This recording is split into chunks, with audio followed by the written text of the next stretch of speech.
ঈদুল ফিতরের 13টা সুন্নাত। 1. ভোরে খুব তাড়াতাড়ি ঘুম থেকে ওঠা। 2. মিসওয়াক করা। 3. গোসল করা। 4. যথাসাধ্য উত্তম পোশাক পরিধান করা। 5. শরিয়ত সম্মতভাবে সাজসজ্জা করা। 6. খুশবু লাগানো। 7. ঈদগাহে যাওয়ার পূর্বে কোনো মিষ্টি দ্রব্য খেয়ে যাওয়া। নবী করিম সাল্লাল্লাহু আলাইহি ওয়াসাল্লাম ঈদের নামাজে যাওয়ার আগে বেজুর সংখ্যক খেজুর খেয়ে যেতেন।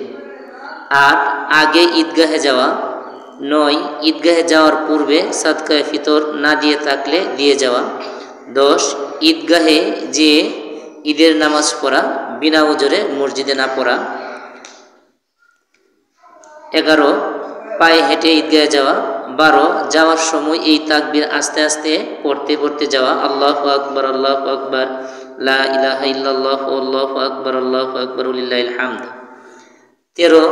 এক রাস্তা দিয়ে যাওয়া, অন্য রাস্তা দিয়ে আসা। এই 13টি বিষয় ঈদুল ফিতরের সুন্নাত। আহকামি জিন্দেগি 261 নম্বর পৃষ্ঠা। আল্লাহ তাআলা আমাদেরকে রাসূলুল্লাহ সাল্লাল্লাহু আলাইহি ওয়াসাল্লামের এই সুন্নাহর উপর আমল করার তৌফিক দান করুন।